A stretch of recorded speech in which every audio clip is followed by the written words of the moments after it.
My name's Christopher Dickey. I'm with Newsweek magazine, and I'd like to welcome you all to this session on the cost of conflict in the Middle East.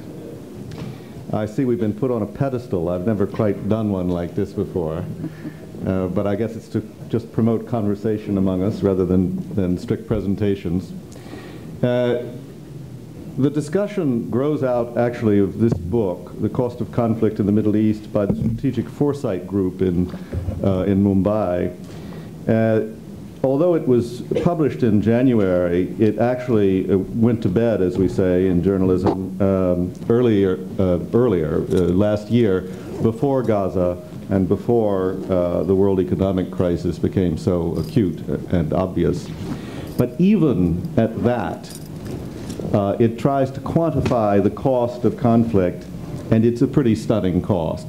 It estimates that between direct expenditures on military, on dealing with displaced people, on refugees, all the costs of war, plus the huge opportunity costs, the missed chances to develop the region, the total amount that they come up with is $12 trillion between 1991 and 2010. As you go through it, if you have a chance to look at it, it's a little bit like a shot's miscellany of bad news. Everywhere you look, something is going wrong, things are deteriorating, chances are missed, peace is not at hand, war is at hand. It is really a disastrous picture.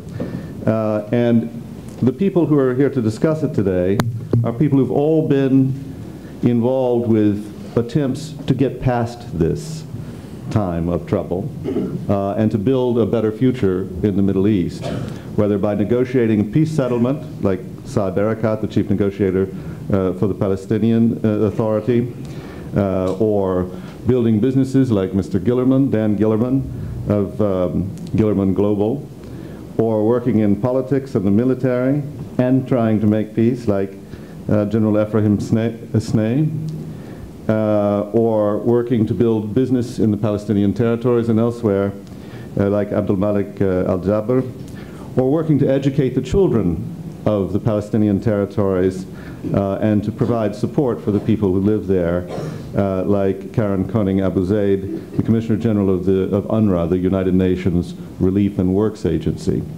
So I'd like to talk first, I'd like to talk to you, Ephraim, about this report, because you were one of the, I think, dozens of people who were called together to contribute to this report. What was the idea behind it originally, aside from just quantifying the difficulties? The idea and the initiative is of the Mumbai-based think tank Strategic Foresight Group. And the leading figure was someone who, because of heart attack, cannot attend this forum, is Sandeep or Sakar. But he was helped by the Swiss government, by the Norwegian government, and by Turkey AKP. A group of 20 people participated from all the countries in the region.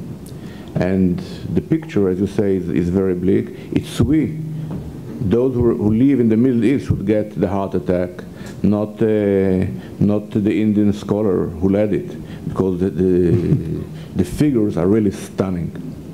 And it comprises of direct damage and indirect damage. The direct damage is clear, is the destruction because of wars, is the result of terror, mainly on Israel, the dramatic decrease of tourism. In the Palestinian side is the damage to the economy because of the occupation. This is the direct, of course, expenses of military budget, and more so even is the loss of opportunities. The gap between what we could achieve if we work together in cooperation, in harmony, and not if we were all engaged in the conflict. So the accumulation of the direct damage and the indirect damage, the missed opportunities altogether, bring it to the sum of $12 trillion US dollars in 18 years. And the meaning of this figure is, I would say, educational. It should give a sign to the nations of the Middle East that it's waste, at first place it's waste of human lives, but it's a huge waste of money and quality of life. And it will bring me, if you want to discuss it later, what I think matters is what is the cost of the solution. We want to get to solutions, but first we want to talk about what has to be solved, about the original problems that are described in the book, but then we definitely want to look at solutions. Because I don't know if you've noticed at this conference, but an awful lot of people have been able to define problems. Not a lot of people have been able to define solutions. It would be good if we could move a little bit further in that direction. Abdul-Malik, you run a huge business in the territories and in the region. You must feel the costs of these conflicts directly in your business. Can you talk a little bit about that? Yes, thank you. But I think the seating was done on purpose because it reflects the way we deal with the conflict. We turn our back to it. So that's why we are turning our back to the audience as a representation of the way in this region we deal with the conflict. And that's what happens when you turn your back to the problem instead of dealing with it. I think the Palestinian private sector has paid and is paying the heaviest bill when it comes to the conflict, and the kind of problems we face on a daily basis are enormous. I'm going to mention one fact that Dr. Sneh knows, but I'm sure the audience doesn't know, that is small representation of what I'm talking about. We are the only operator on earth that has its equipment in one continent and its customers in a different continent. Our equipment sit in London, England, and our customers sit in Palestine. This is for Paltel, for the telephone. Paltel. Why? Because the Israeli authorities would not allow us to bring our equipment to Palestine. So we have 1.5 million customers. Every single phone call they make, it goes all the way to London and comes back. That's never happened on earth in any other country. Imagine the cost of doing this if I had my switches in Palestine. And of course, the reason we are giving to this, security. Well, I'm sorry, I'm in the telecom business, I don't buy it. Actually, when I wake up in the morning, I really wonder how the Palestinian private sector, and it doesn't mean that I'm undermining the suffering of the rest of the Palestinian people. I'm sure Saeb and Koning will talk about that. But wondering that if what Palestinians went through happened to other nations, how would they react? And I'm just humbled and taken by surprise to see that we wake up every morning and we go to the office, you know, we go to school. When I remember the days when Ramallah was under attack by the Israeli army, that we still went to office, and instead of sitting at my desk, I sit on the floor so that my head will not be exposed to the glass, so that I will not get shot in my head, and still went to the office. I still remember the days when my contact center employees in Jawal were kept in their office for 2 months inside the building, and we're smuggling food to them. And these young Palestinian men and women stayed in the office for 2 months because of the siege of Ramallah, and we were not able to even replace them. So all of these are you know, daily life stories of Palestinians, private sector. I don't think anybody can accuse us of being anti-peace. I don't think anybody can accuse us of being part of any violation of any kind as per any terms. But still, on a daily basis, we pay this heavy price, heavy cost. And what's worse, we know how much does it cost to have a switch in London. But the opportunities we lose in a country like Palestine by not being able to have free market for ourselves. We have another competitor, and people might be surprised that I'm promoting a competitor of mine, a company called Wataniya. This company have invested in Palestine up to now about $150 million. They're still waiting for more than 2 years to get their frequency. The frequency that is held by the Israeli army that is not allowing them to start operating in Palestine for no reason. Security once again. Now, imagine if this company is operational in Palestine. Imagine how many jobs they will create. Imagine the money that they will generate to the Palestinian Authority that's in bad need of money. We're trying to create a sustainable economy for our country. We don't want to be dependent on donors. We want to earn our own money, pay our taxes, and have a sustainable economy that depends on the Palestinians and our resources. That is exactly what we go through as a private sector, what we lost and what we are still losing and what we will lose. Thank you. Not a good picture. I had no idea that every call you make. I will talk about the good news later. Yes, you can give us the good news next. Then, a lot of people are aware of the suffering of the Palestinian business community and the Palestinian people. Israel, of course, is a hugely dynamic economy, and a very large one. It's interesting that Jordan and Israel have roughly the same population. Jordan's economy is $30 billion a year. Israel's is, I think, $200 billion a year. And yet Israel suffers the cost of the conflict in many ways as well, in opportunity costs and also in military expenditures and other costs. Can you give us a picture of how your business has been affected by the conflict, and also, if you want to, a broader picture of how Israel has been affected by the conflict economically? Well, I can give you a very clear picture, but I want to make a point that I think that looking just at the economic aspect of this tragedy, call it conflict, it is a tragedy, would be very, very short-sighted. I think that the overall costs, the overall pains, the overall tragedy of this transcends not only the borders of Israel and Palestine or Jordan or Egypt, it transcends international borders.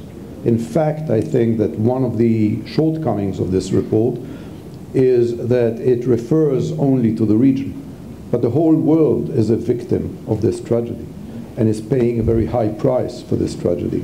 If I'll give you just one example, which I expect maybe most of the people in this room have encountered either in the last few days or in the last few weeks. Think of the security you have to go through when you come to an airport. Think what you go through, not only as far as searching, but humiliation, what the costs of it are, not only in material terms, but in psychological terms, not to mention ladies who cannot take their lotions with them, or people who have to spend hours at the airport. This is one very small example, but this is a direct consequence and result of the conflict, or rather a result of terror, which is one of the most horrible outcomes and manifestations of the conflict. I also think that the impact is far greater as far as potential and the future is concerned, rather than the past is concerned, because I think it has a tremendous impact on our psychology, it has tremendous impact on our mentality, it has a tremendous impact on our ability to trust. And I think this very Middle East summit of the World Economic Forum is an answer to and an illustration of where we are. We all remember the euphoria of the first Middle East and North Africa summit held in Casablanca in the fall of 1994. Right. Hundreds of Israelis poured in there, celebrating this new opportunity, signaling together with their Arab brethren and the Palestinian that this region was open for business, and signaling that a new era had begun. That was 15 years ago. Today we have 1,400 people attending this conference, and there are probably less than 10 Israelis here, less than 1%. It is a result of disillusion, it is a result of loss of trust, it is a result of loss of enthusiasm, it is a result of great disappointment. And I think that, in a way, is another price we're paying, because not only are we calculating the costs of the past, but we are giving up the prospects of the future. I'm not even going to enter into what it did to our mindset. into the Israeli mindset. I think occupation has corrupted us. I think it has been one of the worst things to happen to Israel as far as the society is concerned. It's something we never wanted, it's something we're not very good at, and it's something we don't want to continue. I'm talking now about what it did to us. I'm very aware of what it did to the Palestinians.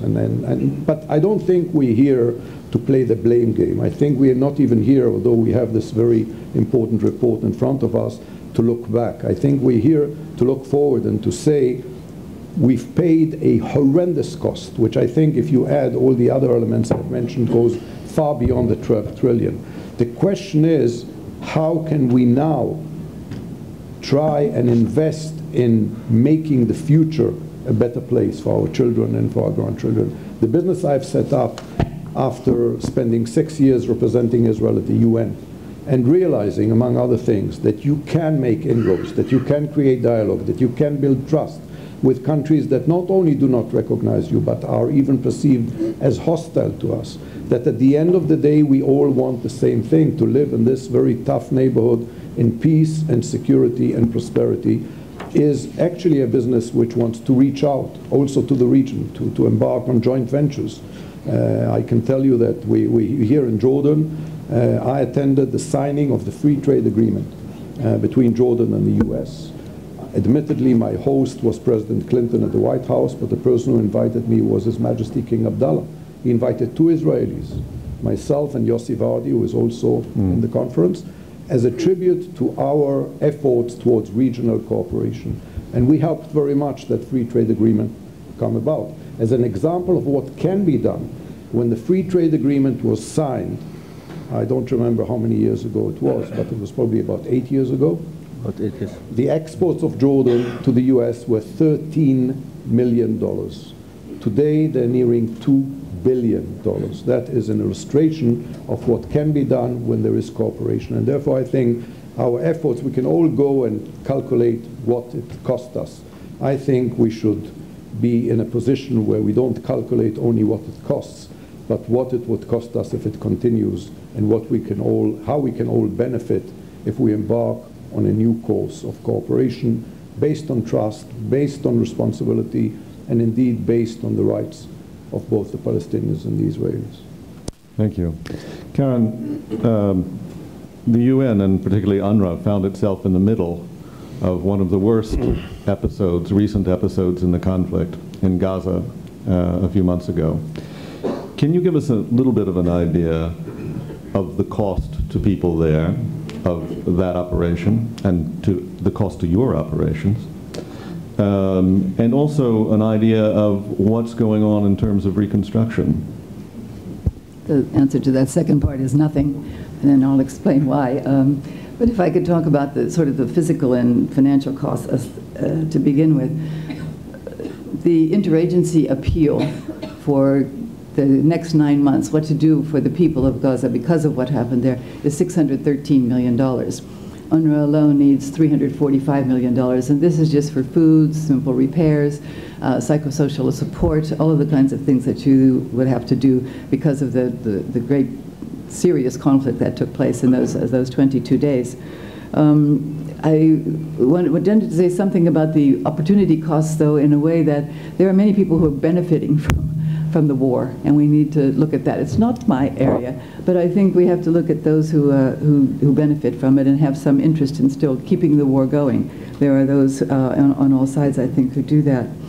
If I look, however, at what we're supposed to be doing, our basic primary education, primary health care, and so on, and what a kind of conflict like this, and really I'm talking about the whole intifada since the year 2000, what it's done to the lives of people and their psychosocial, the aspects of it, is throughout the intifada we were not just dealing with children's worries, which many people think about all the time, but about parents' worries, and especially men who no longer had any work to do. 120,000 didn't have work in Israel on their daily work from the beginning of end of 2000. What happened even worse now in this recent conflict, this short conflict, was that the parents couldn't protect their children. And again, so when we come to do psychosocial work with the children, who are in a way more resilient, although the effects last for a long time, and we know that, we also had to think about the families and the communities who weren't able to do what they feel is their job to do as well.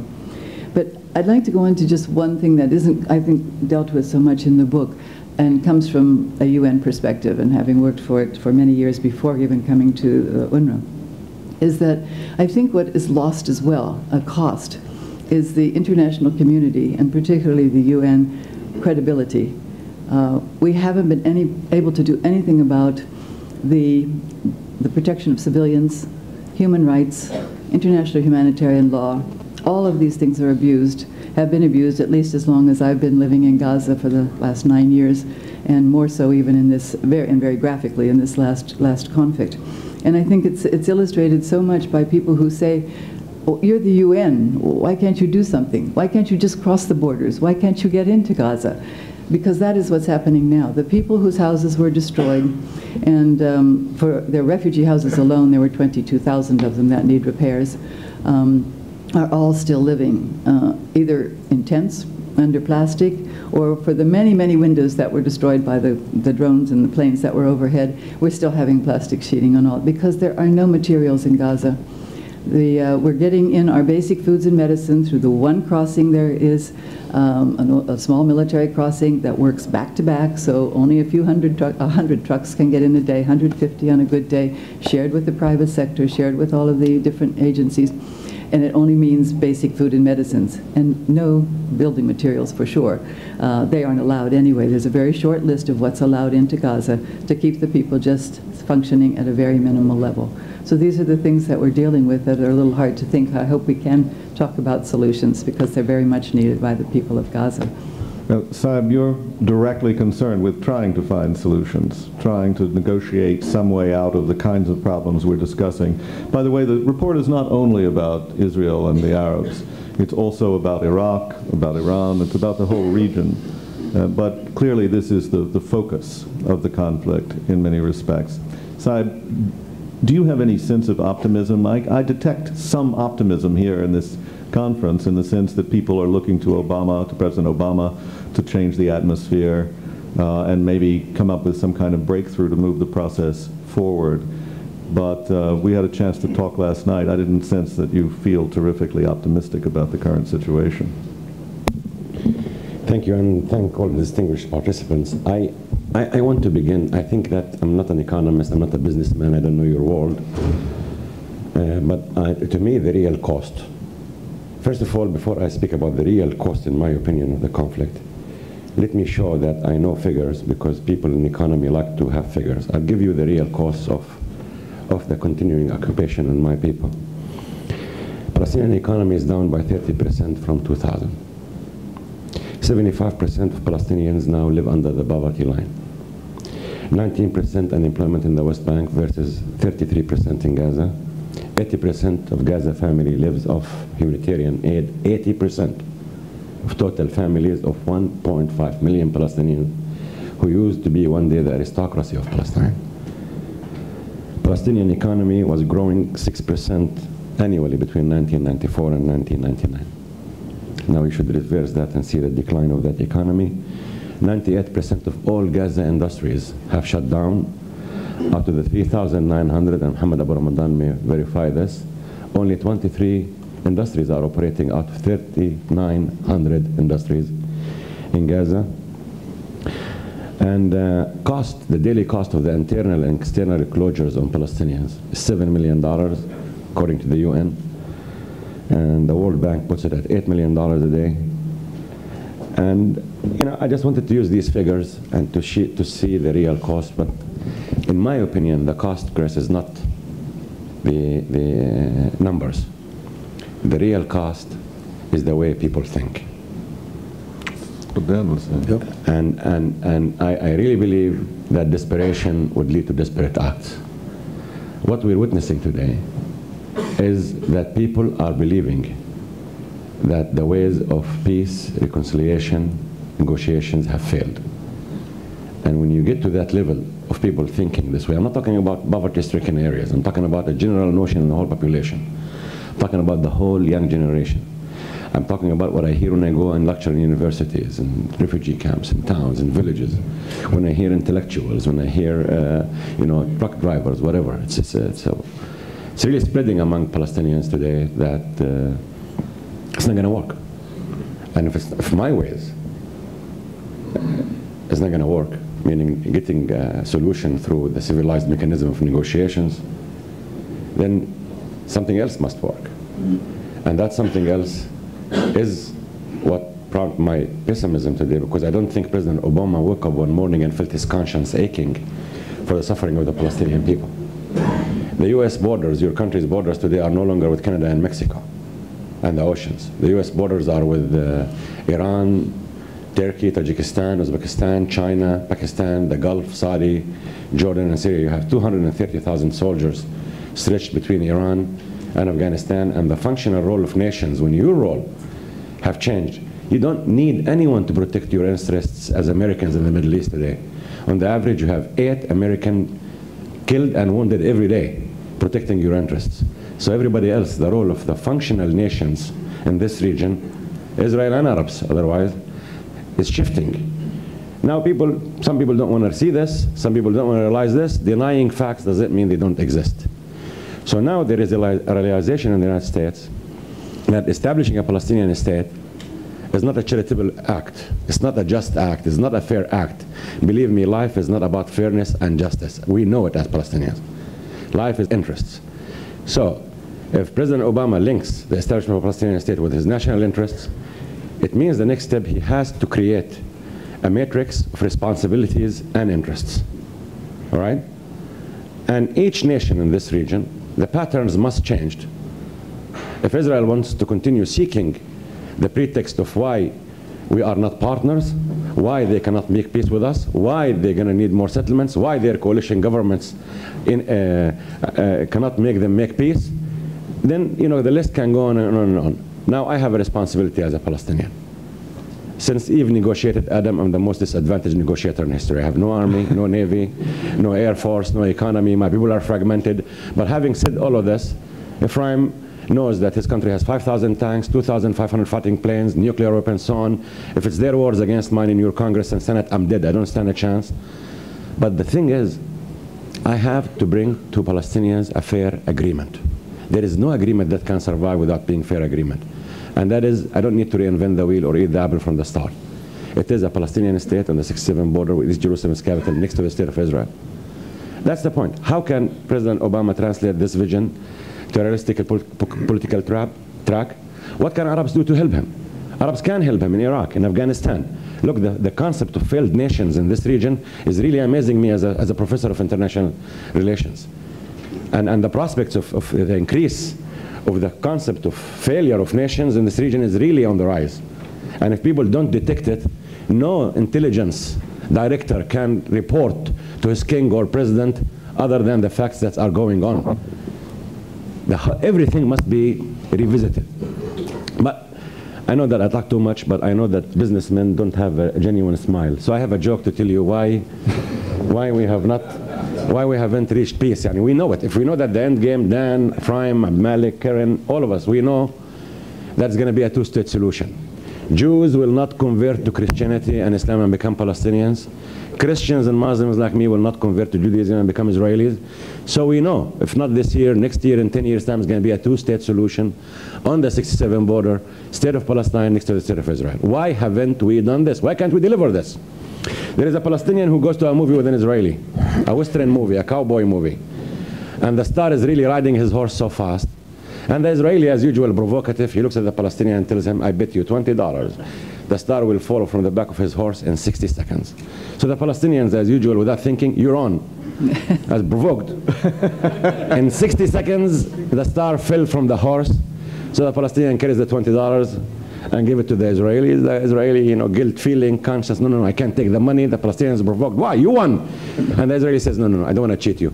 I've seen this movie before.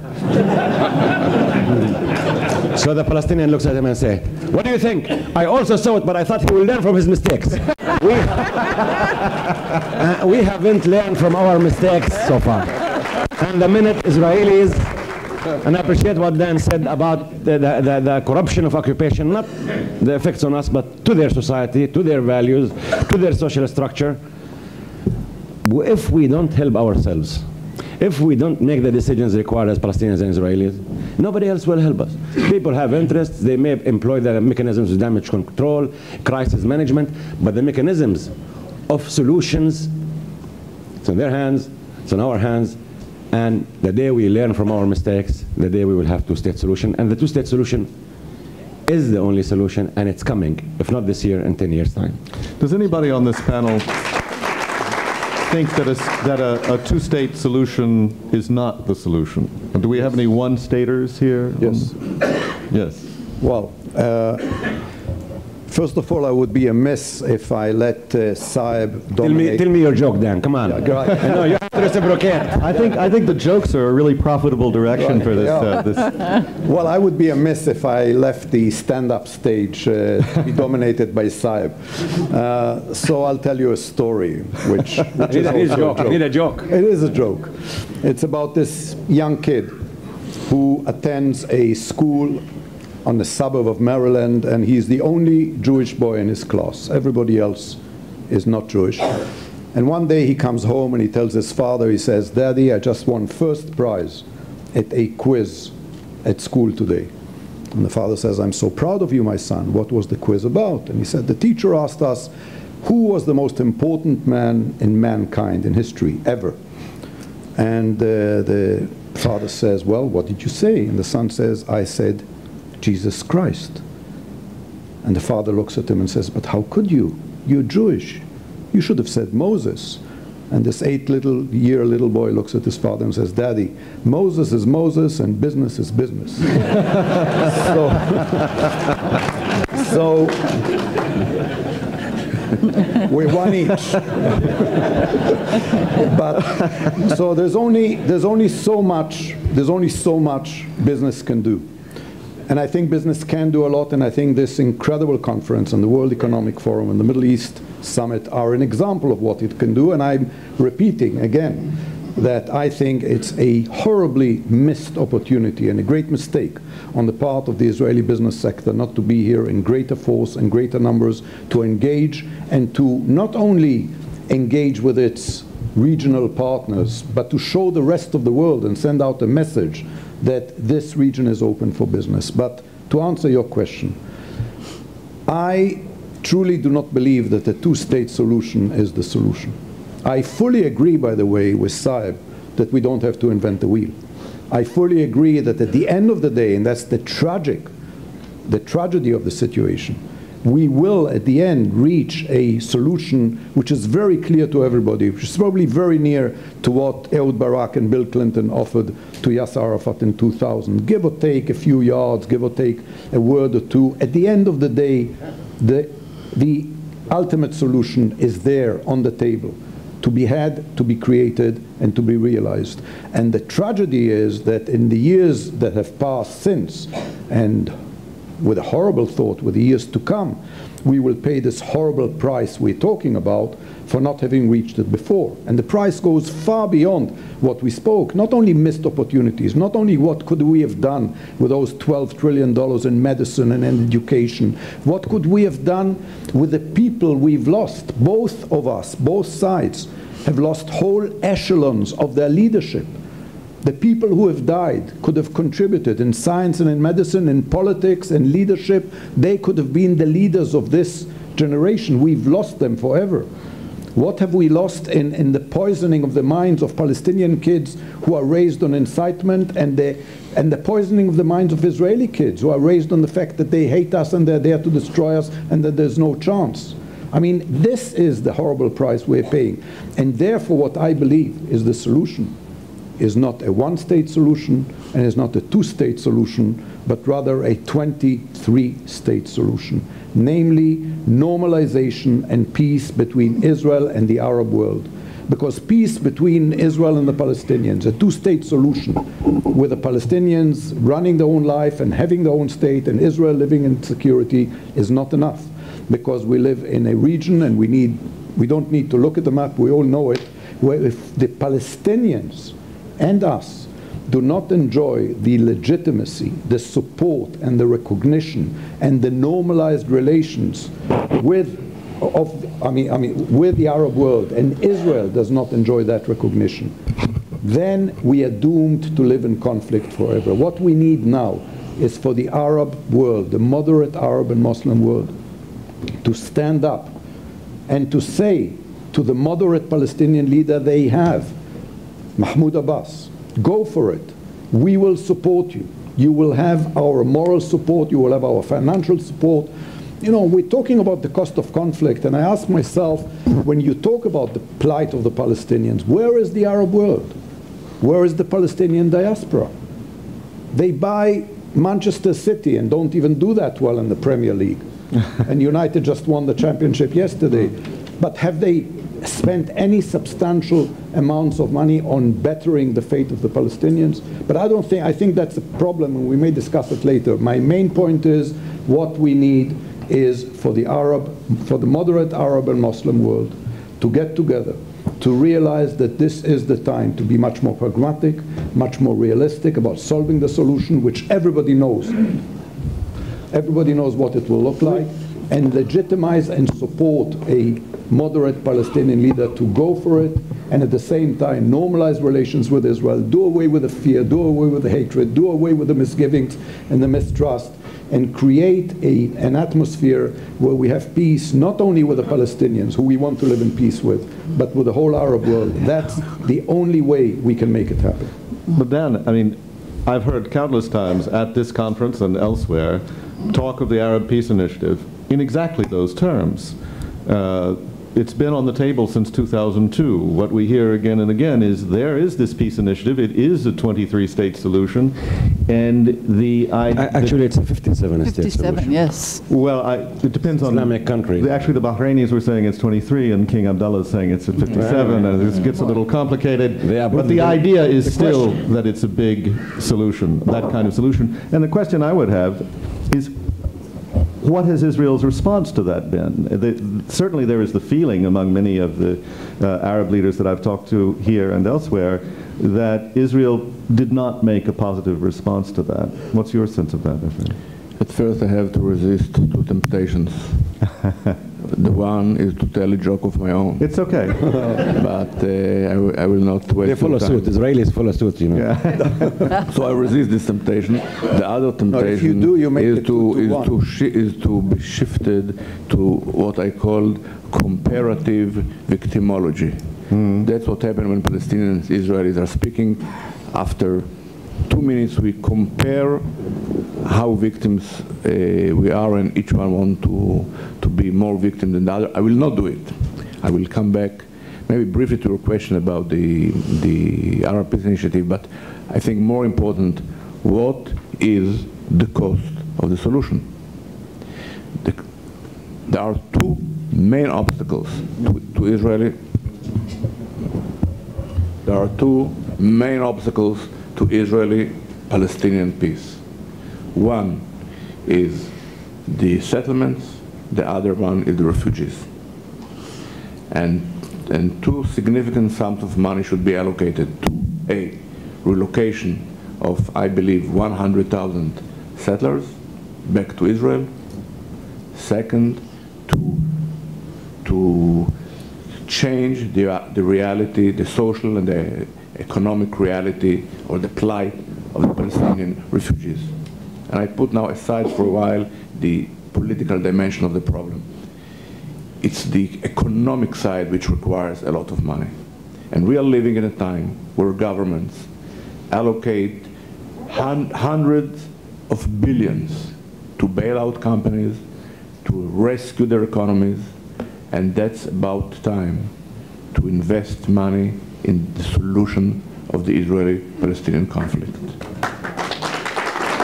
And my suggestion is that the United States will lead an international effort, at least of G8, of the G8, but led by the United States, to allocate in 5 years, each year, about $4 billion for the operation of relocation of the settlements or the settlers from the West Bank back to Israel.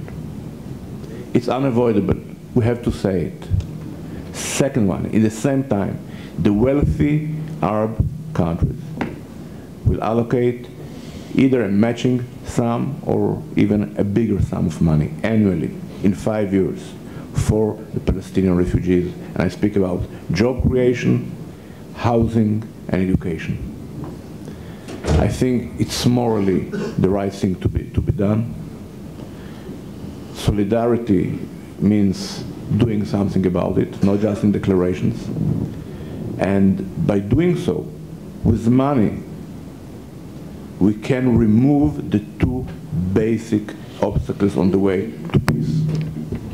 If we do it, if they do it, if the United States, as Saeb said, there is a clear interest of the United States to resolve the conflict, the price is negligible vis-a-vis the expenses, the cost of the conflict, even to the United States.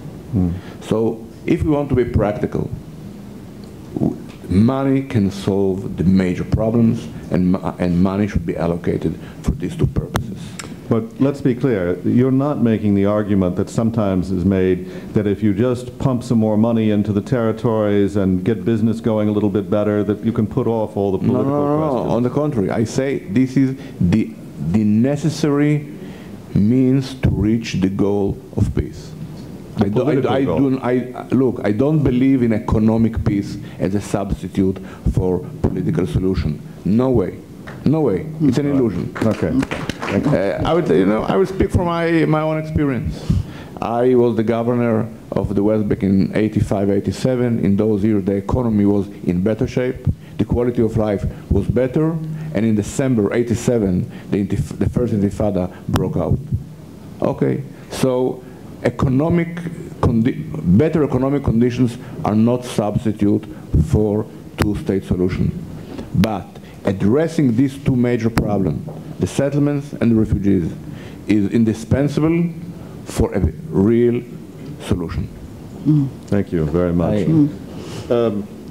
Okay, well, with all due respect, Dr. Sneh,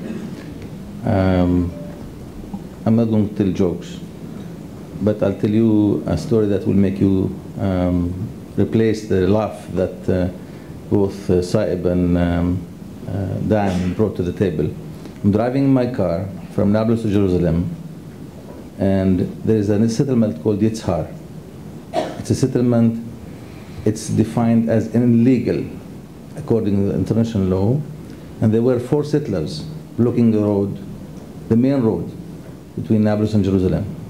And there were about 30 soldiers on the site. Now, as you know, Palestinian cars has different license plates than the Israeli cars. I have a Jerusalem ID, I'm driving the Israeli car with my driver. And I saw the Palestinian cars lining up because they are afraid to approach. So I thought most probably, maybe it's closed, not closed. So I asked my driver to approach. And I saw the 4 settlers. There were 4 settlers. They were not burning stones. They were not putting stones on the road. 4 settlers marching in the street, looking at the cars that are crossing. Of course, all the cars that were crossing are yellow plates. I'm driving a Lexus 460. Of course, there is no settler in the West Bank who drives Lexus 460. The settler stopped my car and told the soldier, "Zi'aravi lo yakhol la'avor." This is an Arab, he is not allowed to cross. What did you think the soldier did? He ordered me back. Now, when you stop this situation in the West Bank, where these illegal settlers are dictating our life, and now you are suggesting that I want to have money from Europe and the US to pay these illegal settlers to go back to Israel? The decision of building settlements in Palestine was illegal, and I don't think illegal activity should be compensated by anybody. It should be done. It should be done at the cost of the Israeli government, because nobody forced the Israeli government. I would accept compensation if I'm relocating citizens inside Israel through the swap of territory. If you are giving me a piece of land in Israel and there are Israelis inside Israel and part of the settlement you are going to evacuate them, I understand. Now, I'm not going to continue in the this victimization game, as you mentioned. I want to look forward. I just came back from a 2-week trip to Washington. Of course, making sure that Netanyahu trip will be successful, so I had to go personally to prepare for his visit. This was the preemptive strike. Yeah. You know, Ozzy Arad, they were afraid that he will not have a visa to the US, so they thought that I will be a better person to go and prepare for his visit. I made sure that economic peace, everybody understands, coming from a private sector person, that economic peace is not going to work, and it's not the solution. And I'll tell you, there are good news. First, I made sure to meet with the Jewish leaders in New York and Washington. Not only J Street, because we all know what J Street stands for, but also AJC, American Jewish Committee, and AIPAC, and individual Jewish leaders. And the Jewish voice is changing in the US. They're no longer willing to support Israel for whatever it does. And what I concluded from these visits with the Jewish leaders, that they believe having a prosperous state of Palestine is in the best interest of Israel. I'm not suggesting to them, and nobody's suggesting to them to hate Israel or to stop supporting Israel, but redefine this support. Supporting the continuation of occupation in Palestine is not a real support to Israel. To the contrary, it will damage Israel more, because this money that goes into building walls and building settlements and building infrastructure projects, if it's only settlements, I'm not afraid, because as per the experience of Gaza, they can evacuate them. But when I see highways being built in the middle of the West Bank with major infrastructure, electricity and water, I have to be too naive to believe that the Israelis have tested us in Gaza and they saw that we did not succeed in building the infrastructure of Gaza, so they will build the infrastructure of the West Bank, preparing it for us so that when we take over the West Bank, it will be ready. I don't think that's the case. So there's a serious problem when it comes to infrastructure development. And that is something they understand. And they understand it should be stopped immediately. And there should be no room for maneuvering. I also had a lucky 3 days at Congress and meeting with Senator. And I also made my point of view clear as a businessman what the solutions will be. And there is a huge energy of change in the US. It's a new momentum. I felt it with the Jewish leadership, I felt it in the Congress, and I felt it when I met with administration officials. And that makes me very optimistic. That makes me hopeful that there's something can happen in the Middle East. And trust me, people were afraid of this swine flu infection crossing the borders. I wish and I pray that the infection of change will come to this part of the world, that will be infected with what I have seen and this new spirit that's happening in the US, and you can see it everywhere you go. So the solution is there. It's not really difficult to have a solution. And the money issue is the least of my worries, because there are baby steps, there are fundamental steps that we should see on the ground. And I think that is exactly what the American government wants to see on the ground.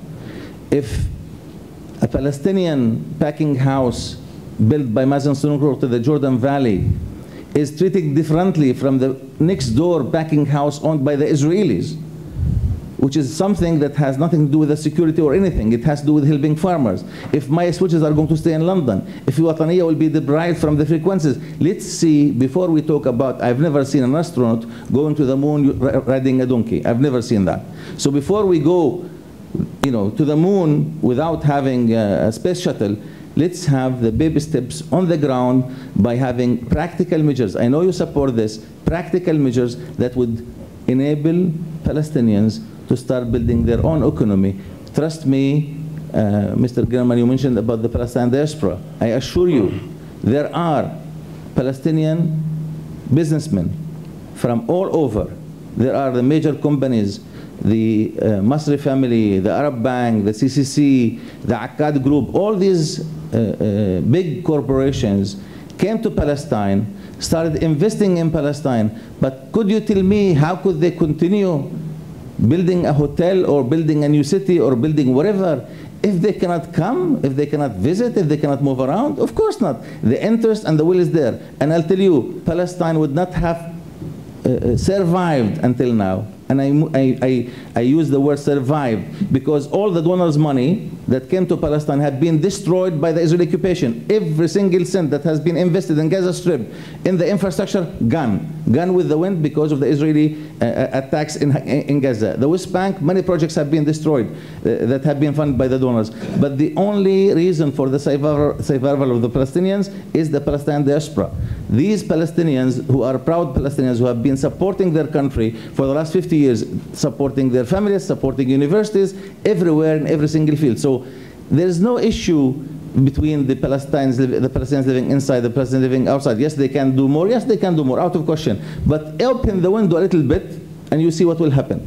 And you see what will happen with Arab investors coming to Palestine. I can assure you on this stage, the Dubai ports would be more than happy to come and build Gaza port and make it part of its group of ports around the world. I'mar of Dubai would be more than happy to come and work in Ramallah. Diyar, all these companies would be more than happy and to come in Palestine. And they are ready and willing to come and invest in Palestine.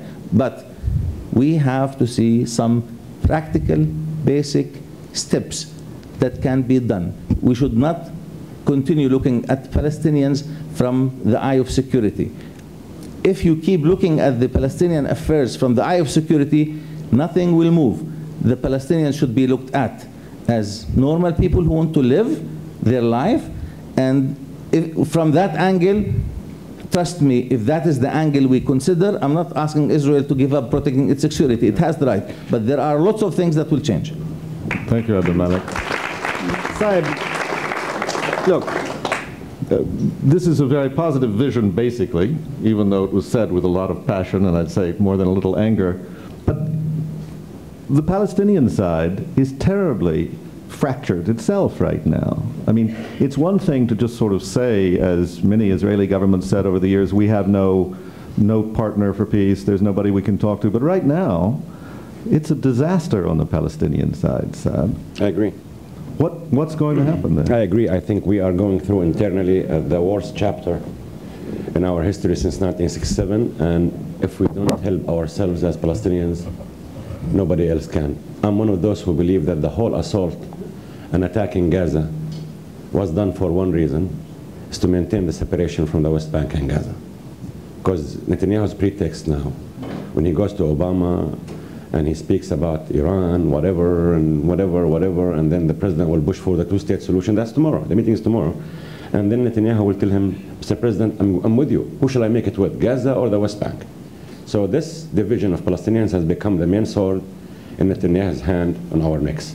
And if we don't help ourselves as Palestinians, nobody else, how can we help ourselves? Number one, democracy did not fail in Palestine. Hamas is a Palestinian political party that won the elections fair and square. In 18 days, they were elected to be the Speaker of the House, and then a government was formed and sworn in front of Abu Mazen in 5 weeks. No one is asking Hamas to recognize Israel. No one is asking Hamas to accept the two-state solution. No one is asking Hamas to change a word of what they want. But when governments come to office, and let's face it as Palestinians, when Khomeini came to Iran after a bloody revolution, he changed the name of his country, the constitution of his country, the education system of his country, the social fabric, the economic fabric. Everything was changed except for one thing. The first statement he issued, he committed the Islamic Republic of Iran to all its obligations emanating from the contractual nature of agreements in the economic sphere, financial sphere, security sphere, signed with other nations. Hamas has no right to say, because I won the elections, the international community must change all its resolutions.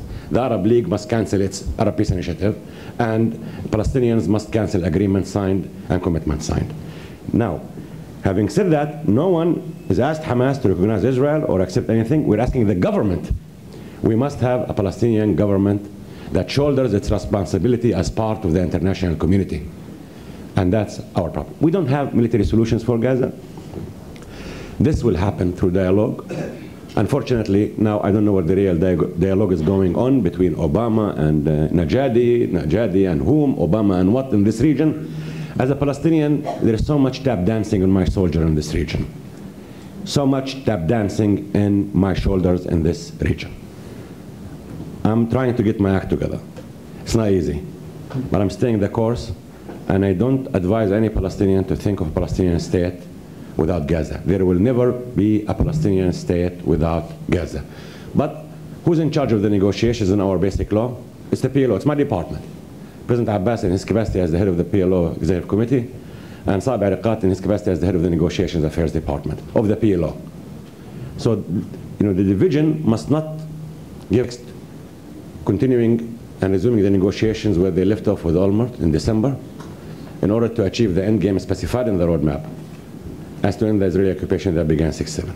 That's number one. So I spoke with, and then secondly, on Palestinians, we must stay the course in terms of one authority, one gun, and the rule of law, and we must exercise a policy of zero tolerance to any attempt to multiple authorities, to chaos, and to lawlessness. The lesson from Gaza is more than enough, and we're doing this in the West Bank, not to satisfy the Israelis or the Arabs or the Americans, for our own security and household and statehood building. Having said that about us, I'll come to Israel. Today in Israel, there is a government with 4 plans. One, Netanyahu was asked by Mitchell, what do you do? He said, I'm formalizing my policy. Yesterday, Mr. Lieberman said he has a plan that he offered in the Cyprus model. Before that, the Interior Minister from Shas had a plan. And then the Defense Minister has another plan. Tomorrow, there is a crucial meeting in Washington, Chris, between President Obama and Mr. Netanyahu. This is the first test for the US. I know that Israel is part of America's political life. I know that Israel is the most strategic ally in the region. I know that Arabs have not yet raised to the opportunity of speaking to the Americans or Europeans in the language of interest, which is the only language that they understand. You know it and I know it. I think the first real test on Obama is just tomorrow.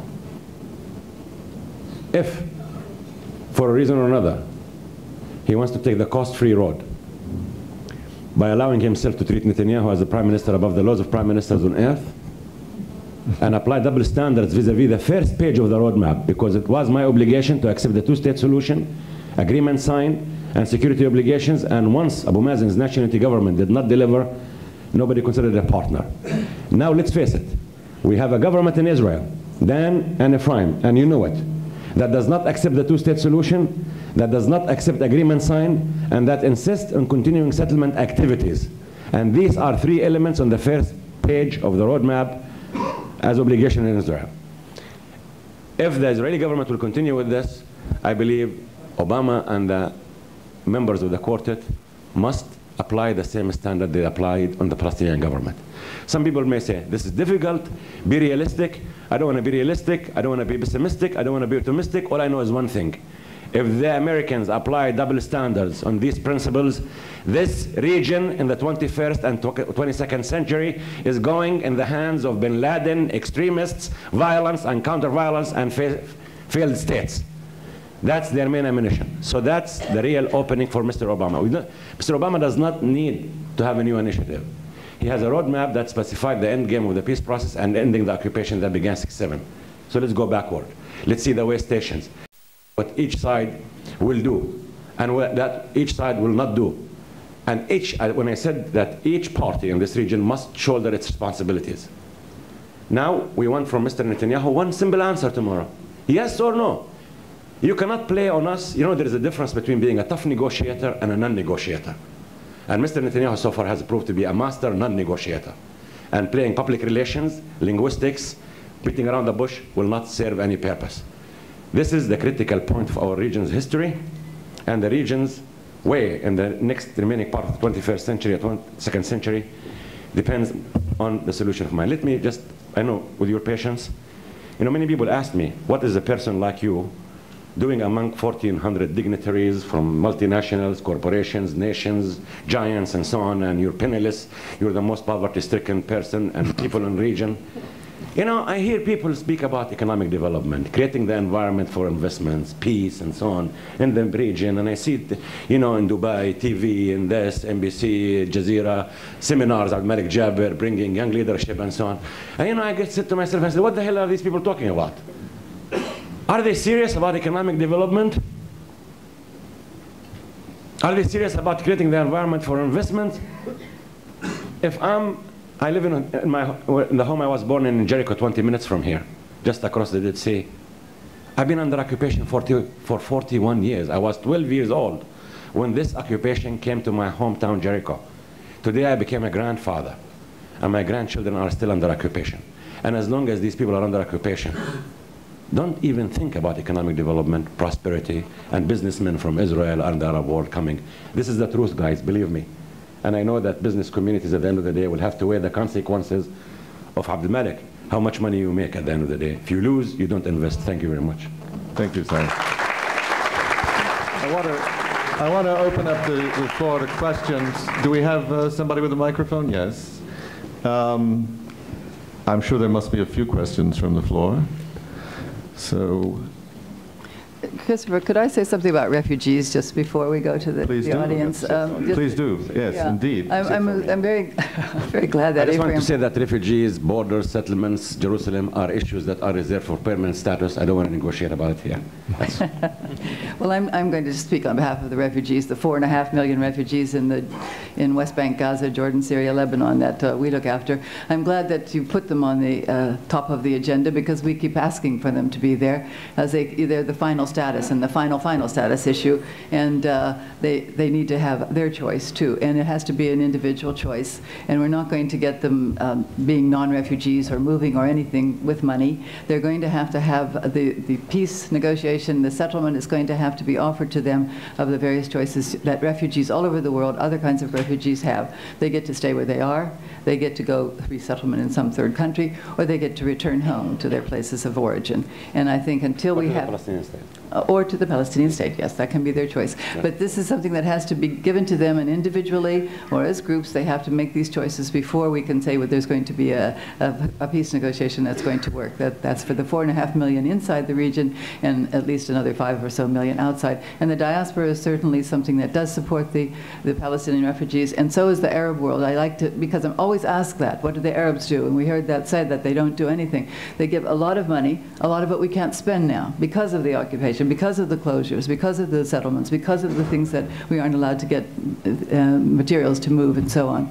And there's just the one last point about the occupation. You said that you feel the occupation too. I'm not sure that anyone who doesn't live in an occupied place really feels what the occupation is like. Even we who live in Gaza, we can get out, but we do feel the restrictions, the difficulties of living under occupation. And the other thing about that was brought up, and it still remains for me an elephant in the room, is the one-state solution. And that's where we also see the diaspora being very strong on, especially the academic diaspora, because how can you have a one state when you have, first of all, the divisions between the Palestinians, but you also have the closures, the settlements expanding, the water resources being taken up. I mean, where is the viable Palestinian state? It is a worry, and I think that we all have to think about that as we try to think for the future. Okay, questions from the floor? Well, they seem to be very convinced nobody is going to raise their hands. Good. Yeah, everybody's in agreement here, Except obviously. For yeah. for Palestinians. Yeah. Good morning. My name is Munib Masri. I live in the territory for the past 16 years. They call it territory, I call it Palestine. I live in Nablus. I went back after Oslo. I supported Oslo. I was a fool, but I supported Oslo.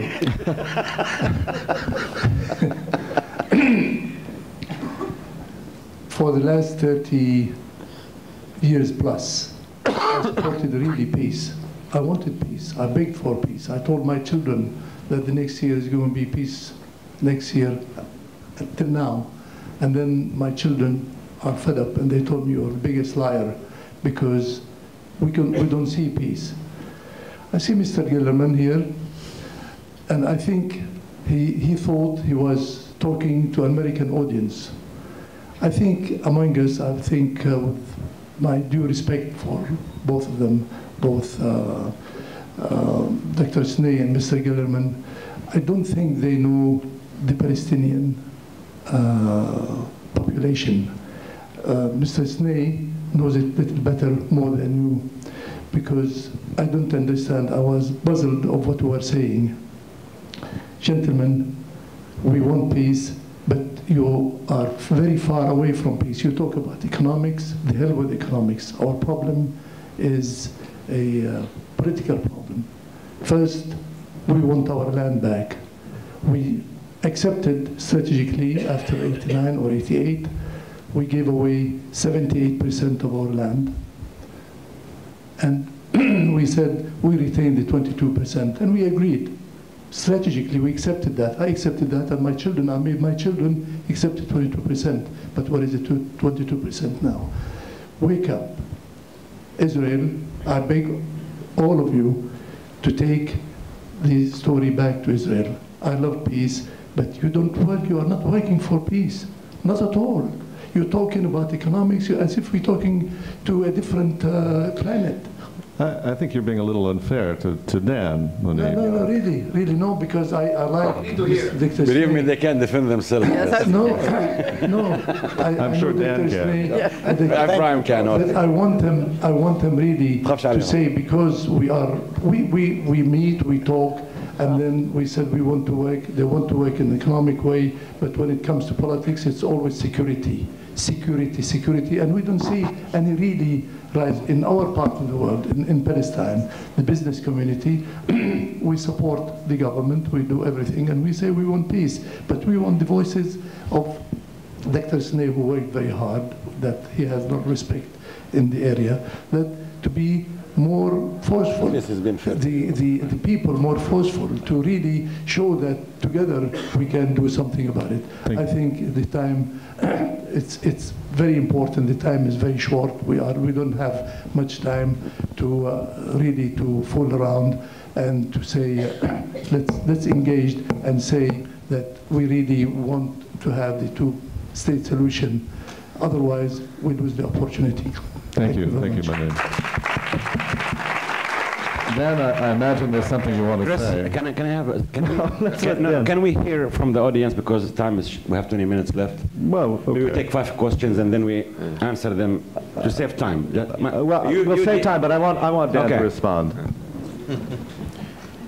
No, I just feel that, I mean, I have tremendous respect for Mr. Masri and his family and everything they've done.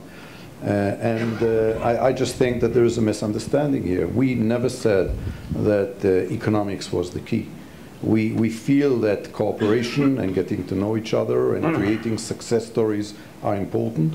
We do feel that we have lived in a world where politicians build walls and businessmen build bridges. We did feel that by creating real success stories on the ground, we can prove to the people that we can work together and actually generate the fruits of peace. But what I did say here was, and I tried to illustrate it through that story where I tried to equal Saeb's sense of humor. You tried. I tried. I mean, you know, I cannot do more than try, and having a worthy opponent like Saeb also justifies, you know, makes failing sweeter than it usually is. But I do feel that the solution, that there is no such thing as economic peace. We can create a better atmosphere. We can prove to the leaders that we can do business. We can create success stories. We can create employment. We're doing it in Jordan with over 20 joint projects. We're doing it in Egypt with many joint projects. We worked very hard to have joint projects with the Palestinians because we believe that indeed at the end of the day was the way to prove that we can do it. But that is only one piece of that enormous puzzle in which at the end of the day there will have to be a political solution. And therefore I believe that, and I agree with Saeb, I think we're at the moment of truth.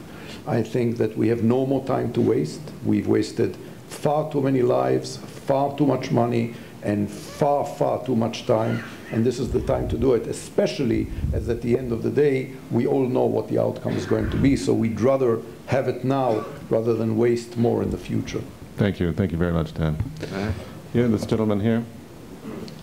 And we will take 3 or 4 questions, and then... You have to look behind you also. I know, I was going to do that. I was, really. So I was going to do it. Very respectable people. My name is Meja Vedanfar. I'm from Israel. I'm very touched by your story. And I agree with you, Mr. Erekat, and everybody else here, that settlements are a problem. But I'm a little bit disheartened by what you say when you say you don't have partners in peace. People of Israel are your partners in peace. You need to work with us. We need to work together. This is a joint effort. For us, you have given up, you've compromised. We know that, we hear you. We also gave up. You know, the Gaza withdrawal, we are belittled for it. The Arab world should see that that was our sacrifice. This was our way of reaching out to you. This was our way of making a confidence building measure. And we wish to God that you would have worked with us. We wish that Hamas would have worked with us. Instead, we saw what happens, and there were mistakes by both sides. People of Gaza suffered, but also people of Sderot in Israel suffered. Instead of security, they lived under missiles for 5 years.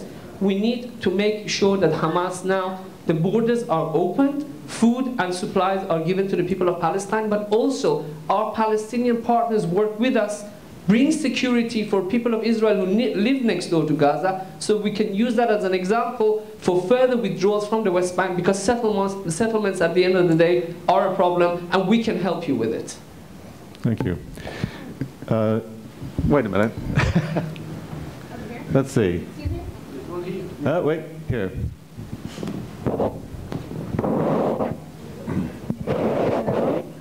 I'm from Israel as well. My name is Shimrit.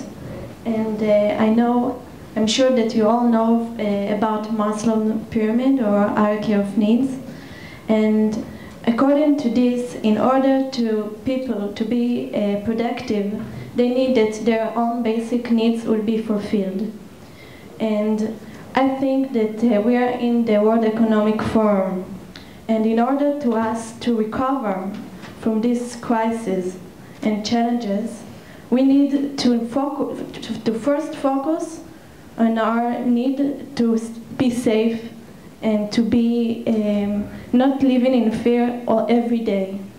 And I really think that we're all in the same boat, and it's not only the Israeli and Palestinian conflict, it's the whole world that need to, we're all in the same boat and it's sinking. Thank you. Thank you very much. This lady here. You need a microphone. My name is Orly Halpern. I'm a journalist, and I'm American and Israeli and Jewish.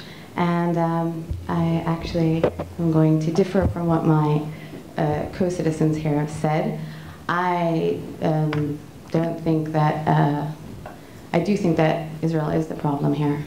And I have great respect for Meir, but I don't think that the problem is the Qassams. I think that's an excuse.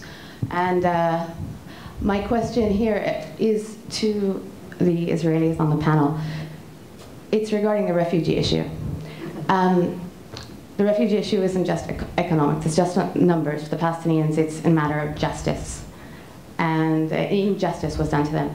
Do you think that we, the State of Israel, would be able to say, yes, we are responsible for creating your problem, and we apologize for that? Because I feel, as someone who covers the Arab world and Palestinian territories very closely, that maybe if we acknowledge that we caused them that pain, just like Germans, and I'm not comparing the Holocaust to the Palestinians, there's a big difference, but I think anyone, whether it's a rape victim, whether anyone who has had something bad happen to them, if the other side, even if that person didn't intend to do something bad to them, if they just say, you know, we realize that what we did was painful to you, you stepped on someone's toe, then it can help. And do you think that Israel would ever be large enough, generous enough or mature enough to say that and help the Palestinians continue on? Thank you. I think one more This gentleman here. Microphone.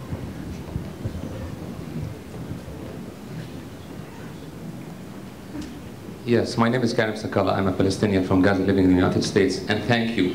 She hit the nail right on the head. We don't want money, we want respect. We want you to acknowledge what you did to us, and then everything else will flow. That's all. Your denial of your Minister Lieberman, who wants to criminalize the I'm sorry, I'm getting nervous here. Recognizing the Nakba, you know, making it a crime in Israel. I mean, what planet are you living on? You remind us every day in the United States of the Holocaust, and that's fine. But acknowledge what you did to us. Have the courage to do that. That's all. Everything else will flow. All right. How important, and it's not a one-sided thing. It's not like one side has to say it's sorry. There have been Nakbas and disasters for both sides. But how important is it in pushing toward a settlement to say we're sorry? For both sides to say we're sorry in some areas. Is that possible for Israel? Look, you should be blind to ignore the plight of the Palestinian refugees. And no one is blind. The question is the following. Do we bicker on the definition of the past, or we join hands to build the future? That's the question. There is no doubt that the agony, the suffering of the Palestinian refugees, I don't think that one sane people who ignore it. I think we should recognize it. To start now, to go back to 47, to what was the guilt of Sheikh Hameen and what was the guilt of the Israelis, we will not get out of it. By the way, I am not, when it comes to refugees, I am not about discussing the right of return. Not to deny it, not to recognize it. Why? Because we should have empathy to the feeling of somebody that his roots is not in Jabalia, but in Jaffa or in Castina. You cannot deny somebody of the roots where he feels are located. So it requires sensitivity and wisdom, but the wider thing is not to be submerged, to be immersed in the discussion about. Excuse me. No, don't wait. No, wait. Don't start. But to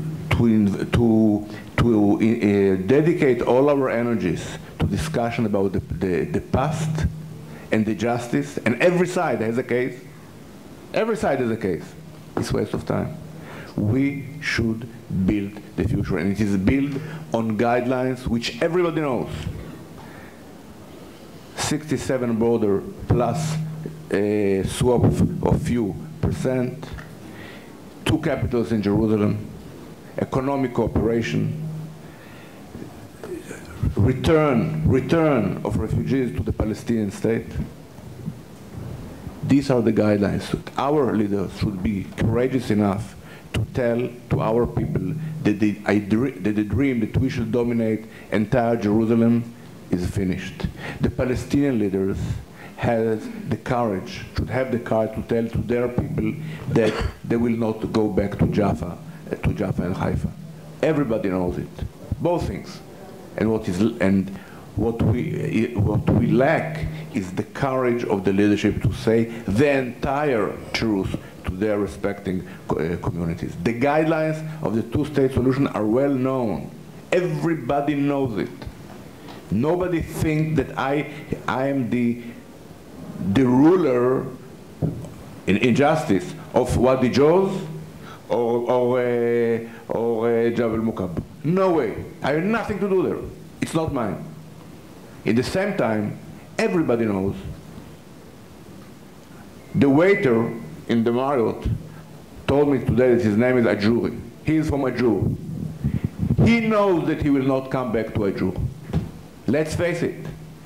And on this basis, to say the truth to the two nations and to build two-state solution based on dignity and an economic cooperation, and then we can turn the hell to a paradise. This is what could happen if we have in both sides, in one side leadership that wants, in the other side leadership which can. Now, and Saeb is right, given the weakness of both leaderships, the role of the President of America is crucial.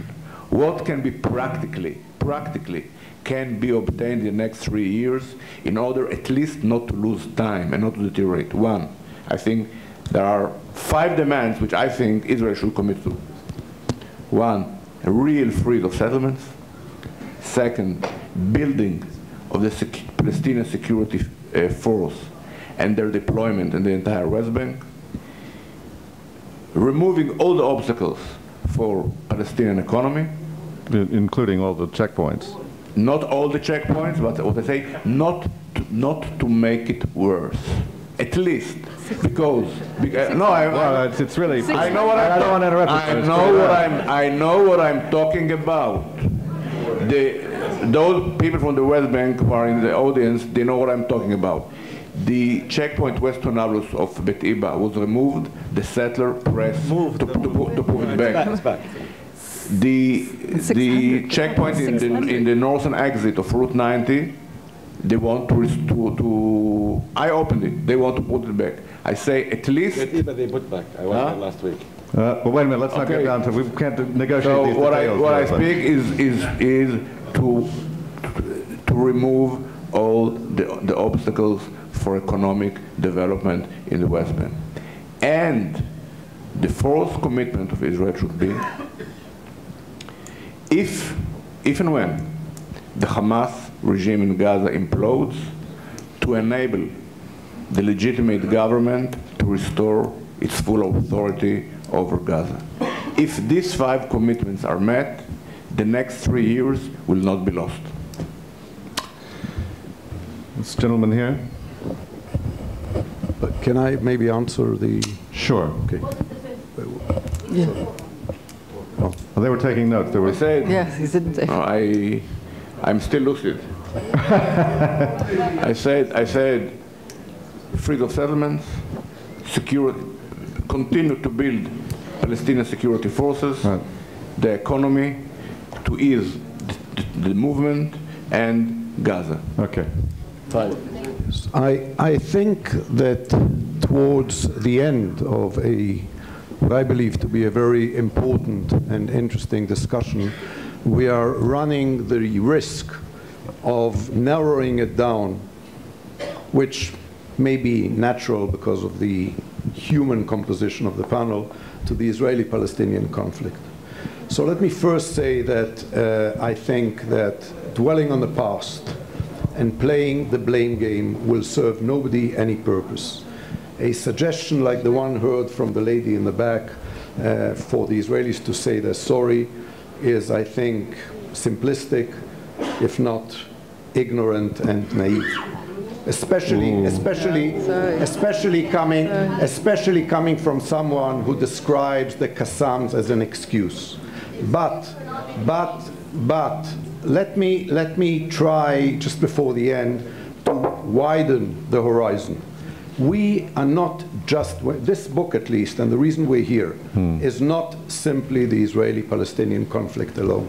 The conflict we're witnessing today, sadly, tragically, is far wider and world-encompassing. We're talking a conflict, and we're talking about a clash, and we're talking about terror, which stretches from Cairo to Calcutta, which stretches from Istanbul to Islamabad. It is actually spreading. We are no longer talking about a clash of civilizations, as Samuel Huntington described it, but rather, sadly, in some parts, a clash of civilization in the singular, because most of the violence, most of the bloodshed, most of the terror, most of the horrors are actually today within Islam. Most of the victims are Muslim.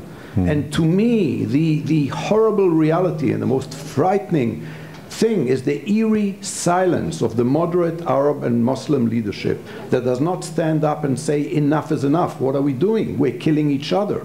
And what we are seeing today, and we spoke before, the Arab Peace Initiative, I saw them at Annapolis. We're seeing an awakening in the Arab world. We're seeing even a realization, which may be a surprise and maybe a disappointment to some people in this room, that the Israeli-Palestinian conflict at the end of the day is not the core problem, and it will not make all other ills of this very horribly dangerous world we live in go away. They also realize that the threat to the Arab world is not Israel, but rather Iran and the extreme. I'm not sure everybody realizes that, Dan. I think Saudi Arabia realizes it. I think Egypt, after the last few weeks, certainly realizes it, and that is why we should not play the blame game. We should not decide who says who is sorry. We should be realistic. We should be realistic. We should look forward, and we should all get together to face the real threat. Sorry, I've been standing for a little while. Align themselves against it. I have to. Thank you. I'm Simon. Just a couple more questions, quickly.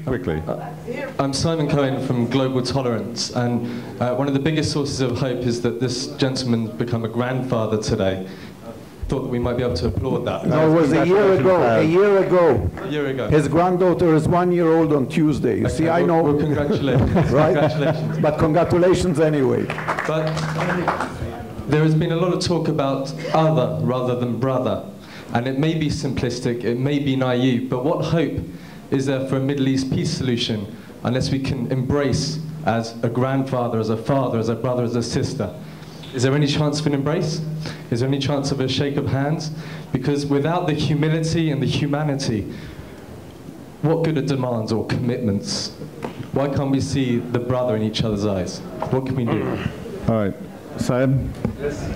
Is anybody in the audience? I just want to... I know that time we have to leave at 2:30, and I have to be going really. I just want to begin by telling Munib, my friend, that you're not a fool, Munib. Oslo, there is nothing wrong with Oslo. There is nothing wrong with the peace process. There is nothing wrong with negotiations. Negotiations are the tools, not the objective. What was wrong? That we have not identified the labor pains that Palestinians and Israelis must have gone through, because our conflict is not like that of Ecuador, Peru. You know, Jordan and Saudi Arabia traded land in 1965 by 29,000 square kilometers, the total size of historic Palestine. Anyway, it's not the time to speak about the things that we went through over the last decade in our behavior as Palestinians and their behavior as Israelis. So I don't think a minute was wasted in making peace and preparing the grounds and the essential for peace. And I understand your impatience and your children's impatience. Orly, I appreciate what you said. I think people then are entitled to their opinions without belittling them. Yes, I believe that the Palestinian refugees have not become refugees because of a volcano or a flood or an earthquake. There is a responsibility that Israel must shoulder. And I believe that the refugee issues like Jerusalem, like borders, like settlements, have terms of reference provided for, and I think they must be guided by a fair and agreed upon agreements in the negotiations without ruling out any options. And I don't think that the Israelis can force me to sign an agreement. I cannot force them to sign an agreement. And the thing is, we need to say, do we have a chance for resuming the negotiations where they left off on refugees, on Jerusalem, on settlements, on borders, and so on. And concerning the gentleman who said Gaza withdrawal and so on, Israel signed 2 agreements, one with Egypt and one with Jordan, through bilateral negotiations, agreement of both sides, and they stood the test of time. And Israel did 2 unilateral things, one in South Lebanon, one in Gaza, and they both failed. And I hope that the Israeli government will distinguish between dictation and negotiations. As I said, I agree. I agree with my last comment here. Then I don't think Iran is a threat. And we must understand that Iran is a regional country. I differ with Iran. I want Iran to support the Palestinian cause. I want Iran to speak about adding Palestine to the map than excluding Israel from the map. But at the same time, I don't think this region can handle any more wars. We had Iraq, we had Afghanistan, and God forbid that we go in the direction of trying to identify what constitutes a threat or a threat. I think the Iran-US dialogue must succeed, and the real threat here to all of us is the failure to achieve an end of occupation and a peace agreement between Palestinians and Israelis, Syrians and Israelis, and Lebanese and Israelis, and that's the truth. That's the real threat. Thank you very much. Thank you very much. There's a gentleman in the back of the room who's going like this to me. I think he's talking about the time and not a political sentiment. Short comment. No, we're wrapping up, but okay, one short comment. Just to have some positive note at the end. You know, we learned some good things from the occupation, there's a statement called takhlas in Hebrew. Takhlas means let's have some practical steps out of this. If our Israeli friends want to end the occupation and they believe that this is what should be done, let's have a countdown of practical steps on the ground. Wishful thinking and beautiful expressions are okay, thank you very much. But let's see on the ground, when I go out of my house, when Saeb goes out of his house, when a kid goes to school, let this kid feel that there are things changing on the ground. And I think this is something in the hand of the Israelis. They can decide to remove their checkpoints. They can decide to make their soldiers go to their bases and not in our streets inside the Palestinian 1,000 villages. So really, this is something extremely important. You can talk about Barack Obama, Abu Mazen meeting Obama, Netanyahu meeting whoever, but we must see practical things on the ground to make us believe that we are approaching peace. Thank you very much. I want to thank everybody for coming here. No, I know there's a lot of passion in the room now, and I wish that we could go on talking about this for a long time, but we can't. I've got to wrap things up right now, and I want to thank everybody for coming, and take this into the halls. This is where you get a chance to talk to each other face to face.